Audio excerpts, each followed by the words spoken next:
कुछ देर के लिए आप न्याय दर्शन के अभ्युपगम सिद्धांत से ये मान लीजिए कि थ्योरी ऑफ इवोल्यूशन सत्य है, तो ये बिल्कुल उसका रिवर्स चल रहा है। कहते हैं ना ऐसे ऐसे ऐसे ऐसे विकास हुआ, आदि मानव थे वो ऐसे चीथड़े पहनते थे, तो हम जहां तक आ गए अभी रिवर्स जा रहे हैं। तो आप इससे भी आप ये जो रिवर्स चल रहा है उसका फॉरवर्ड करके आप थ्योरी ऑफ इवोल्यूशन समझ सकते हैं। हम कहते हैं कि भोगवाद चरम पर है, लेकिन ऐसा नहीं है। कभी कभी योग मार्ग के पथिक भी इस धरा पर अवतरित होते रहते हैं।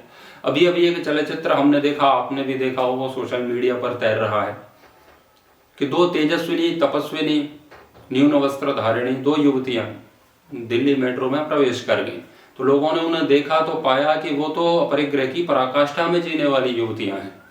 उन्होंने अपने वस्त्र तक त्याग दिए, बस दो चीथड़े चिपका रखे अपने वक्षस्थल और गुप्तांगों पर, क्योंकि थोड़ी बहुत माया ने भी उनको जकड़ रखा है, इसीलिए उन्होंने उतने वस्त्रों को पकड़ रखा है। अब लोग कह रहे हैं कि ऐसे लोग कहाँ से आते हैं, तो शायद ऐसा कहीं लिखा मैंने पढ़ा कि जब 100 सूअर मरते हैं, कुछ गंदी नाली के कीड़े मरते हैं, तब किसी की ऐसी औलादें पैदा होती हैं। तो अश्लीलता के विषय में, नंगेपन के विषय में मैं तो पहले ही कह चुका हूँ, कई बार कहा है और बार बार कहता हूँ कि जो लोग नंगा होना चाहते हैं वो जब पूरे नंगे हो जाएंगे तो एक कुतिया जैसी स्थिति हो जाएगी, उससे ज्यादा कुछ भी नहीं है। मेरे लिए तो एक जैसे सड़क पर चलने वाली नंगी स्त्री और एक कुतिया दोनों ही बराबर है, उसमें कोई अंतर नहीं है। तो आप वहां तक भी पहुंच जाओगे कि ये चीथड़े भी नहीं बचेंगे, तो कुतिया से ही समानता हो जाएगी, यानी कि मादा जो भी पशु हैं उन सब से हो जाएगी, कबूतरी और या किसी से भी। तो खैर, अब उनसे कहा जा रहा है कि आपके कपड़े इतने छोटे हैं, तो उधर से वामी कामी जो भी है उनकी प्रजाति के जो लोग, वो हमेशा एक बात कहते हैं, उनका एक दार्शनिक विचार है, वे कहते हैं कि तुम्हारी सोच छोटी है, कपड़े छोटे नहीं है। ठीक है, चलो ये बात मान लेते हैं कि सोच छोटी है, तो सोच किसकी छोटी है? मैं नहीं मानता कि पुरुषों की सोच छोटी है, मैं तो कहता हूं कि स्त्रियों की ही सोच छोटी है जो इतने कम वस्त्र धारण कर रही हैं। वही सोच को थोड़ा विस्तार दो, समग्रता में जियो। ये जो वस्त्र भी पहन रखे हैं, क्यों पहन रखे हैं? आखिर क्या है जिसे आप छिपाना चाहते हो? क्यों ये चीथड़े चिपका रखे हैं? अरे समग्रता में जियो। सर्वं खलु इदं ब्रह्म, अयम आत्मा ब्रह्म, अहम ब्रह्मास्मि तत्त्वमसि सर्वभूतस्तमात्मानं सर्वभूतानि चात्मनि ईक्षते योगयुक्तात्मा सर्वत्र समदर्शन ईशावास्यमिदं सर्वं यत्किंच जगत्यां जगत् ईश्वरः सर्वभूतानां हृदयेषु अर्जुन तिष्ठति भ्रामयन् सर्वभूतानि यंत्रारूढ़ानि मायया।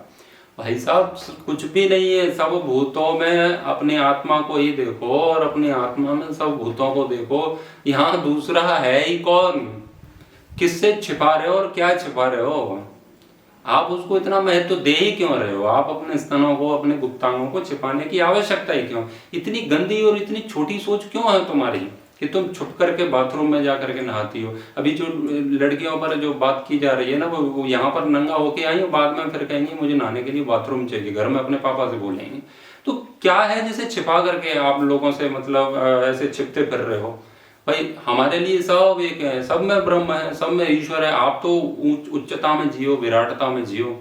अब बाथरूम में नहाते हो, ऐसी स्त्रियां नहाती हैं तो सीधी सी बात है निर्वस्त्र ही नहाती हैं। जो मेट्रो में भी निर्वस्त्र है तो वहां तो होंगी, तो वहां छिपकली तो तुम्हें देख रही है ना, वहां और भी कीट पतंग है वो भी देख रहे हैं, तो बाहर पुरुष देख रहे हैं, तो छिपकली कीट पतंग सब है, तो जीवात्मा ही प्राणात्मा, क्या अंतर पड़ता है इससे? तो ये सब भेदभाव में नहीं जीना है। वहां जैसे नहा रहे हो वैसे यहाँ भी नहाओ, खुले में चलो, खुले में घूमो, क्यों इसको छिपा रहे हो? और कोई भी यदि आपकी नग्नता को देखकर, आपकी चमड़ी को देखकर आपके साथ छेड़छाड़ कर भी देता है तो क्या फर्क पड़ता है उससे? उसका शरीर, हमारा शरीर कोई अलग अलग थोड़े ही है, सब एक ही माया है।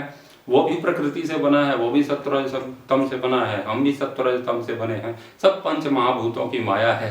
तो कौन किसका शरीर, किसका ये सब व्यर्थ की बात है। तो कोई आपके साथ छेड़छाड़ करे भी तो उस बात से कोई अंतर नहीं पड़ना चाहिए, कोई शिकायत नहीं करना चाहिए, कोई FIR नहीं करना चाहिए। जो भी है सब ऐसे ही है, सब एक ही है, कुछ भी नहीं है यहाँ, सब मिट्टी है। सोच को थोड़ा आगे बढ़ाओ। ये आखिर कब तक इन कपड़ों को तुम पहन करके घूमते रहोगे? वो कम भी पहने उसमें भी तो समस्या है ना, धोने पड़ते होंगे, वे भी रुमाल जैसे जो पहन रखे हैं, है ना, और फिर वो भी, इसमें भी गर्मी लगती है। और आखिर है क्या? बस वही है जिससे जैसे चिड़िया का, कबूतर का, उनका शेर शेरनी सबका प्रसव होता है, वो एक मार्ग है, उसको छिपाने की आवश्यकता क्या है? तो सोच को थोड़ा विस्तार दो। इतनी छोटी सोच क्यों है कि कुछ ढकना पड़ रहा है?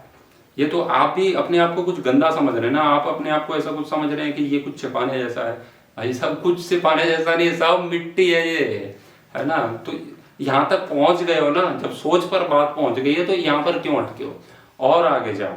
तो जो लोग कहते हैं कि आपकी सोच छोटी है, तो मैं उन महिलाओं को ही कह रहा हूँ कि आपकी सोच छोटी है, पुरुषों की नहीं है। उस सोच को आगे बढ़ाइए, विराटता दीजिए, उसे ऊंचाई दीजिए, है ना। तो मुझे ये बिल्कुल मत कहना कि आप ये घर से शुरुआत करो, क्योंकि मैं तो कहता हूँ कि कपड़े छोटे हैं, ये सोच छोटी नहीं है, कपड़े ही छोटे हैं। तो ये सारी नौटंकी अपने सिस्टम में तो है नहीं, ये दार्शनिक विचार अपने तो है नहीं, लेकिन उनके यदि ऐसे विचार हैं तो ऐसे लोग जो इस बात का समर्थन करते हैं कि सोच छोटी है आपकी, कपड़े छोटे नहीं है, उनको अपनी सभी माँ बहनों को निर्वस्त्र करके बाहर खुलेआम सड़कों पर विचरण करने के लिए छोड़ देना चाहिए।